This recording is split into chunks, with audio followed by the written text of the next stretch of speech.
I never expected that trip to turn into a story worth telling.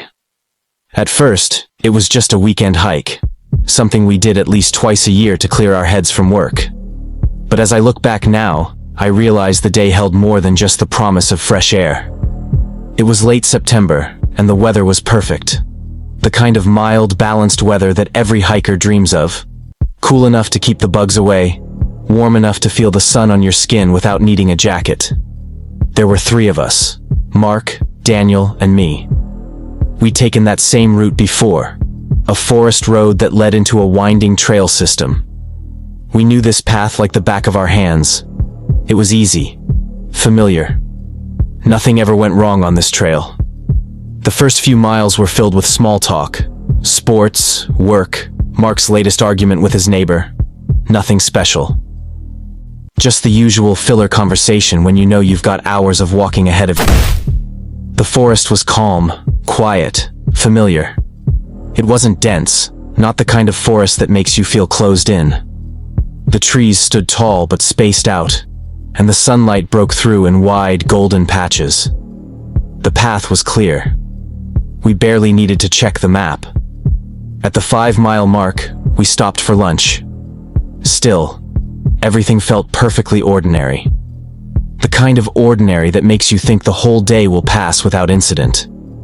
And if the story had ended there, it would have been just another weekend hike. But it didn't. The weirdness didn't start until we began the return leg. The sun was still up, but the temperature dropped quicker than expected. The shadows seemed to stretch longer than they should have at that time of day. I remember checking my watch, wondering why it felt so much later than it was. Still, I didn't feel alarmed. Just, something was off. But it was subtle, hard to place. We kept walking. Same trail, same trees, same markers. At least, that's what we thought. Halfway through the return route, Daniel stopped in his tracks. He didn't say anything at first. He just stood there, staring at the path ahead, looking puzzled. You know the kind of look someone gets when they're trying to remember something important but can't quite grasp it? I asked him what was wrong. He turned to me and asked, "Do you remember passing this tree earlier?" I looked around. There, lying across the trail, was a large fallen tree, split down the middle, covered with moss. I told him, "Yeah, we passed it on the way in." But Daniel shook his head. His expression still confused. This one wasn't here. I looked again, but Mark didn't seem concerned. He walked around the tree, pointing out the familiar bark patterns, the moss streaks, the small hollow filled with leaves. To Mark, it was the same tree we'd passed on the way in. But to Daniel, it was different. And that unsettled me too. The tree didn't seem wrong. But something about the path ahead didn't feel right either. It wasn't the kind of fear that makes your heart race. Just a strange feeling that lingered in the back of my mind. We decided to keep going. But that's when things started to shift. A few minutes later, Mark mentioned hearing something. He thought it was a woodpecker. Daniel didn't hear anything. I heard something too. But it wasn't worth mentioning. Woods make noises, right? Nothing unusual. We walked for another hour, and that's when it hit me. The path was longer than it should have been. We should have reached the main junction by then, but it wasn't there. I kept checking the map. The GPS said we were moving in the right direction, but something wasn't lining up. Have you ever had a moment where everything looks right, but something inside you starts to whisper that it's wrong? That's what I felt, but I didn't say anything. We walked in silence. Eventually, we reached the junction, or what we thought was the junction. At first glance, it seemed fine. Same wooden post, same 2 arrows pointing toward the trail loops, same curve in the land that we always used as a landmark. But we stopped. Not because we were scared, but because something didn't match memory. Something was subtly different. And that's what made us pause. The post looked newer. The wood was smoother. The arrow plaques mounted straighter.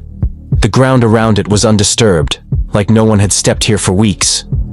I knew this junction. I could have picked it out of a lineup.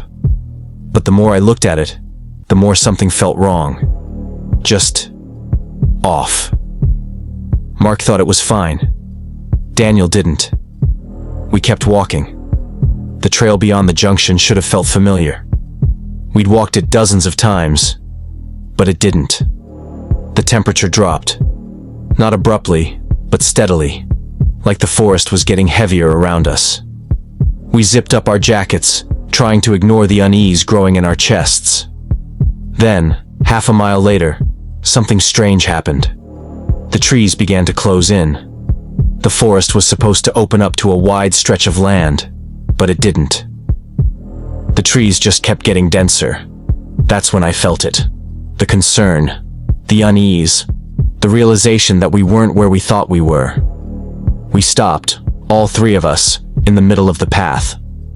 Daniel checked the GPS. "It says we're exactly where we should be," he said. Mark leaned over and pointed to the right. "There should be a ridge here. Look, we've passed it 100 times." But there was no ridge, just more trees. I stepped off the trail to get a better look. The ground sloped downward, just as it always did. But it wasn't right. It wasn't like the ridge we were expecting. "We didn't pass the fallen oak," I said. The oak was the largest downed tree in the entire trail system. We couldn't miss it, but we hadn't seen it. None of us had. For the first time that day, we fell into silence. The uncomfortable kind. The kind of silence where the details start piling up. The newer junction post, the missing ridge, the absence of the fallen oak, the wrongness of the path. But nothing dramatic was happening. Just something wasn't right. We kept walking, following the GPS, trying to ignore the growing unease. Then the ground changed. The sound of our steps began to change too. Not louder. Just delayed. At one point, Mark said, "It feels like we're walking on carpet." The ground was softer, not muddy, not sandy, just muted. Daniel stopped and turned to me. "Do you feel like we're circling?" I didn't want to admit it, but yes. It felt like we were walking in a loop, like the same trees kept repeating. The same birches, the same pine, the same patch of ferns. It wasn't identical. Just repetitive. The trail markers still said we were moving forward, but it felt like we were stuck in place. And then we reached the clearing. Except it wasn't a clearing. It was the parking lot. Except it wasn't our parking lot. It was smaller. The gravel was untouched. The wooden fence that bordered the trailhead was gone. I checked my phone again. The GPS said we were at the right spot. But there were no cars, no sign-in post, no ranger cabin. Just an empty space. Mark walked across the gravel. "This isn't possible," he said. And then we heard it. A single footstep. Not sudden. Not loud. Just a quiet, steady footstep somewhere deep in the woods. But close enough that it broke the silence. We turned, trying to locate the sound. Nothing moved. No animals. No wind.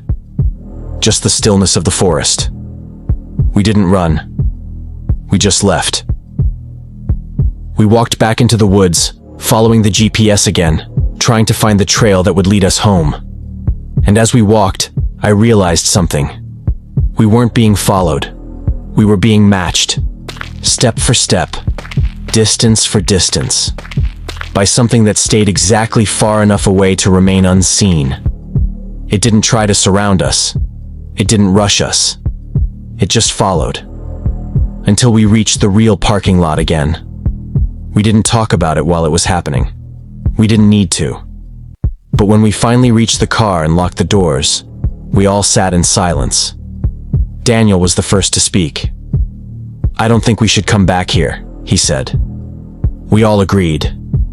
But the truth is, the forest wasn't finished with us.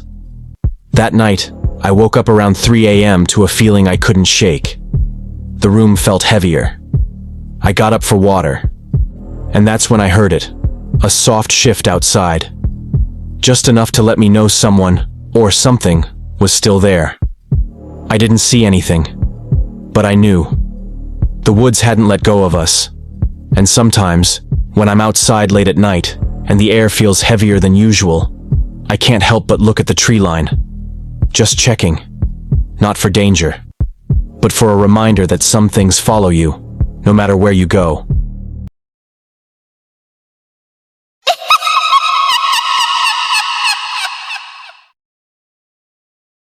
My car shut off completely while I was driving 90 km/h on an empty highway.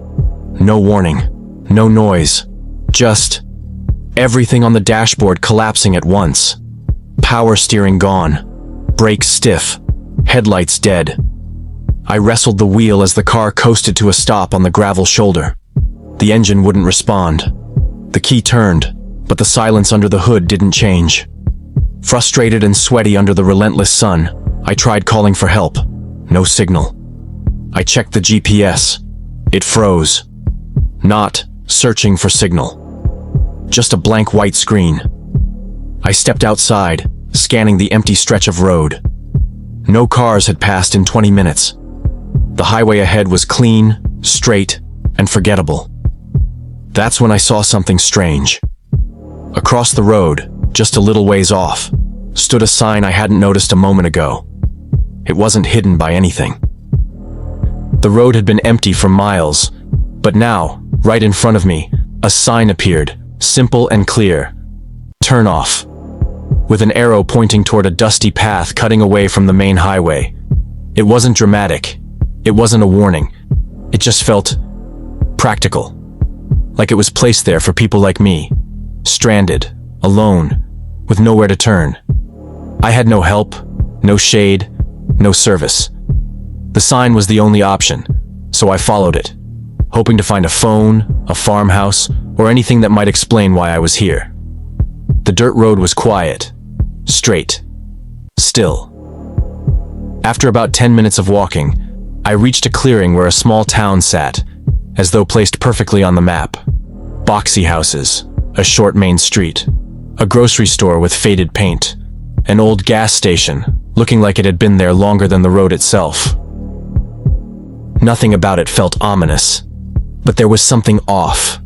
The town was neat, arranged like a postcard, perfectly clean, untouched, but somehow lifeless. No cars, no people. Not a sound except for the soft crunch of gravel beneath my feet. I walked down the first street. Windows shut, curtains perfectly aligned, doors closed. It looked like someone had just left, like they'd step back in at any moment. I approached the gas station, the door unlocked, and stepped inside.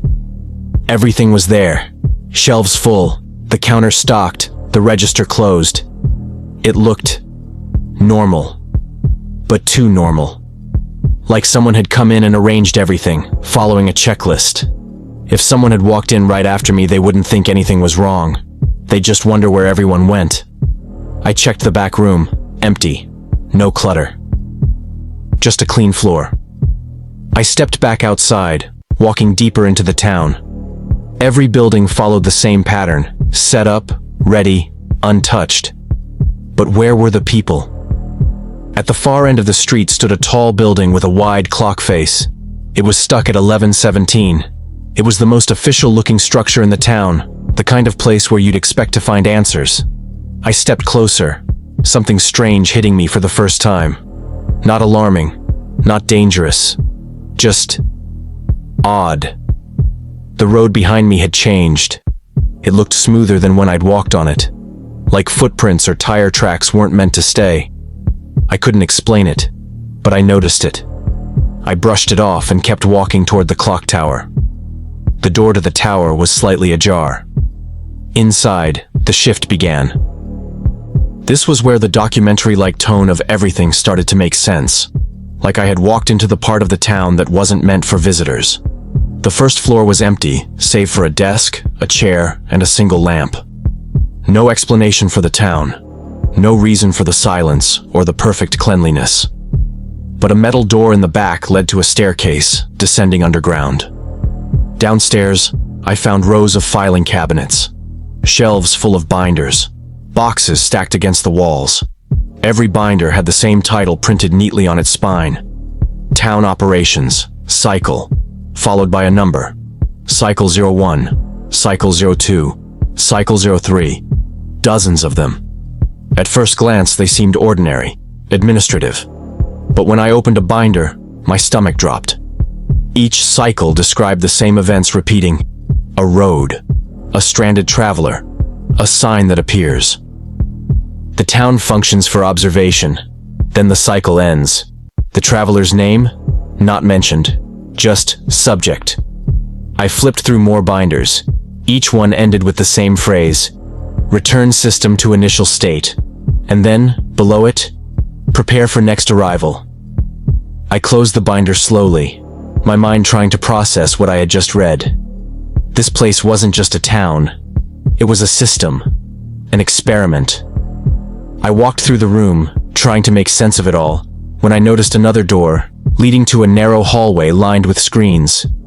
Most were off, but one displayed static. The central monitor, however, showed a live feed of the town. Neat, symmetrical, perfect. Then the feed shifted, the camera zooming in on one thing. Me, standing in the tower, staring at the screen, which was now staring back at me. No loud noises. No sudden jump scare. Just the realization that the town wasn't empty. It was watching. A soft mechanical click echoed through the tower, followed by a faint rumble beneath my feet, like something below the town was moving into position. A message blinked on the screen beside me. Cycle incomplete. Subject remains active. The room lights flickered brighter. The tower doors upstairs slammed shut. Not violently, just final. Like something had clicked into place. And somewhere above me the clock, stuck at 11:17, ticked once.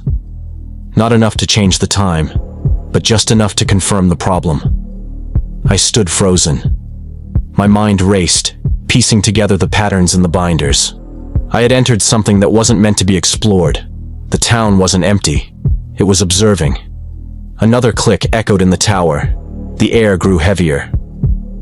Cycle in progress, the voice said. I moved back to the hallway, scanning the monitors again. The town was shifting, buildings adjusting, roads smoothing out. It was preparing for whatever came next. A message flashed on the central monitor. Return system to initial state, 27%. This wasn't a town. It was a machine. A controlled environment, reset and rebuilt each time. And then, another image flashed on the screen. A new road appeared where the highway should be. A new sign was placed. Another path formed. It was preparing for the next arrival, before it had finished with me. Subject 19, the voice said from the speaker. Please remain still. I stood there, finally understanding. There had been 18 people before me, but there was no file for Subject 19. For me, that meant one thing. Whatever came next, it wasn't part of any documented cycle. I stepped toward the door, hesitant. The hum beneath me grew sharper. The lights above flickered. The countdown on the monitor climbed. 52%, 64%, 81%. The town above me was almost completely reset. The streets, the buildings, all pristine, ready for the next person. The voice said again, please remain still. But the binders had been clear. When the cycle ended, the subject didn't move on. The subject was removed. I looked around. No exits. The door had been sealed. The path forward blocked. The reset counter hit. 99%. The voice spoke one last time. Subject 19, proceed. The door slid open. A blinding light. A corridor stretched ahead. Clean, empty. The door behind me clicked shut. Final. I stepped into the corridor. My only thought lingering. If the system resets the town every time someone enters, where does it send the people it removes? The hallway stretched on, narrowing with each step. Then the corridor ended in a single panel with 5 words etched into it. Return to entry position. I touched the panel. The world shifted. Sunlight hit my face again. Hot, dry, familiar. I was standing beside my car, on the same empty highway where the engine had first shut off. But this time, it started instantly. The GPS worked. Full bars on my phone. The road behind me was empty. No sign, no turnoff. Just open highway. The town, the tower, the binders, the reset. Gone. I drove 5 miles down the road and passed a reflective highway marker. It had something scratched into it. Cycle 19, complete. And beneath that, Cycle 20, awaiting entry. I slowed the car, gripping the wheel tighter than before. The highway stretched ahead. Quiet, familiar. But deep down, I knew this wasn't over. Somewhere out there, the town waited. Not on any map, not in any GPS, not in any record anyone would ever see. And one day, it would be ready for the next person. I glanced in the rearview mirror, half expecting to see something, or someone, following me. Nothing moved, but the words scratched into the sign burned in my mind. The cycle doesn't end. It only waits.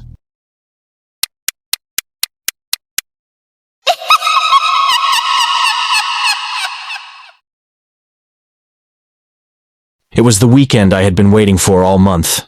The kind of weekend where the world slows down and everything feels right. I had rented a small cabin in the woods through a popular app, thinking it would be the perfect place to relax, read a few books, and disconnect from the noise of the city. The first afternoon was everything I'd hoped for. The moment I arrived, I unpacked my bag, brewed a steaming cup of coffee, and settled onto the porch swing, letting the cool breeze ruffle my hair. The forest around me was quiet, save for the occasional bird and the whisper of the wind through the leaves. I spent the next hour wandering around the area. There was a stream nearby, babbling softly over the rocks. I dipped my fingers into the cool water, letting it rush through my hand. Everything was calm, peaceful, just as I had imagined it would be.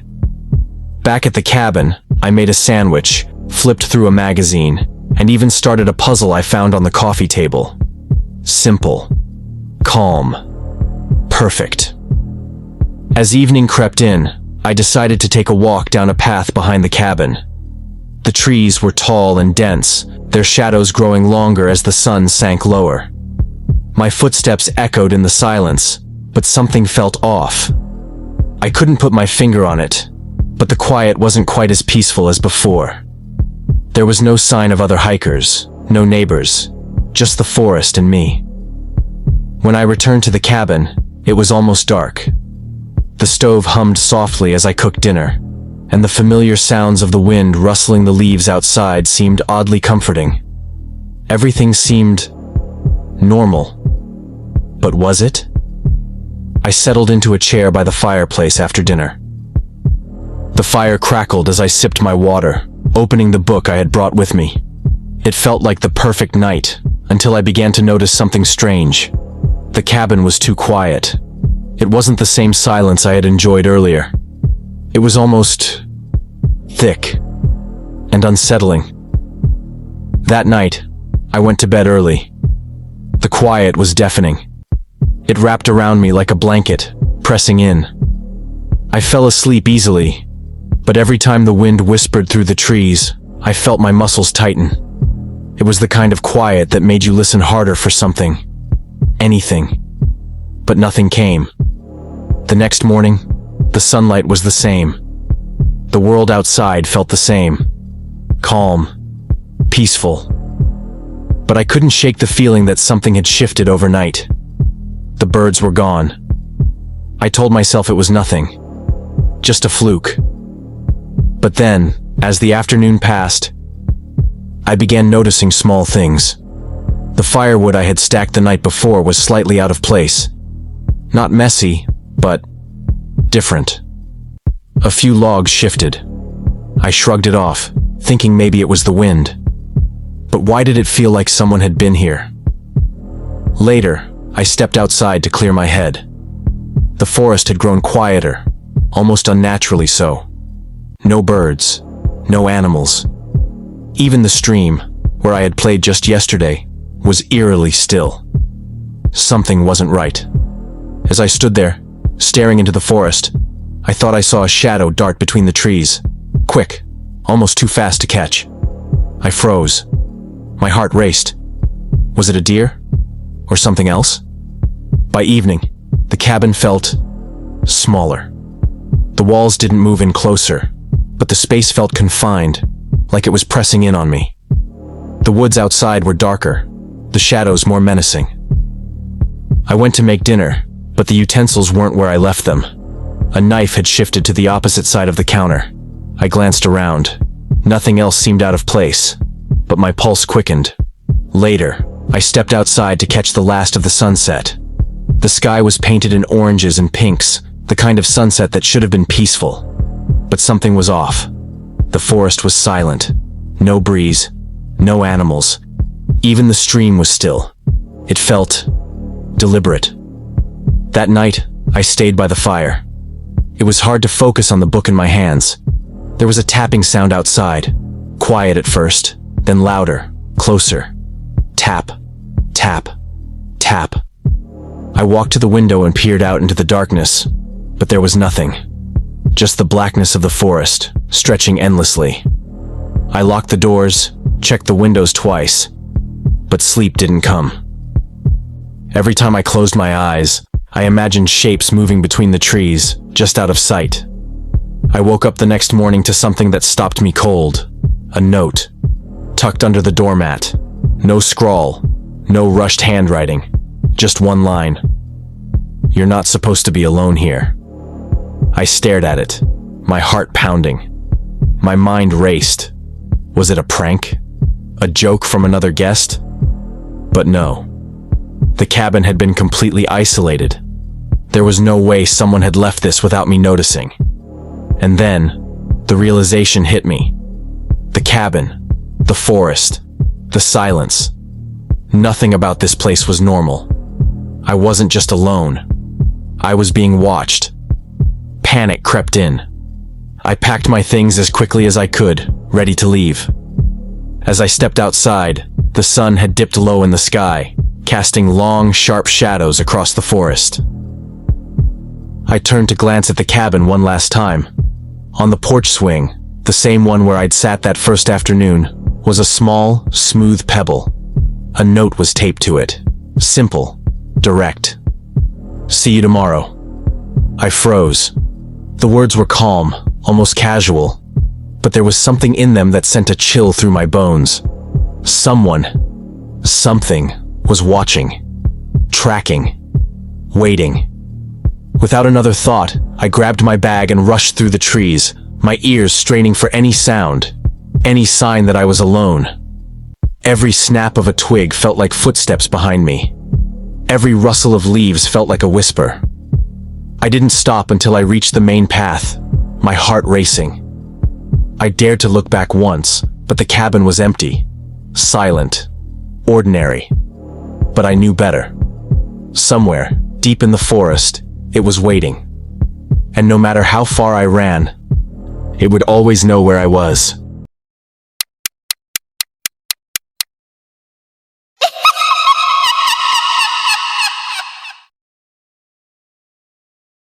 I remember the first time I felt it. The feeling that someone was watching me when I was completely alone. It didn't happen all at once. At first, it was subtle. Little things that I could easily dismiss. A glance from the corner of my eye. A chill on the back of my neck that would disappear the moment I turned around. But eventually, the moments piled up. And I couldn't ignore the creeping sensation any longer. It started with the early mornings.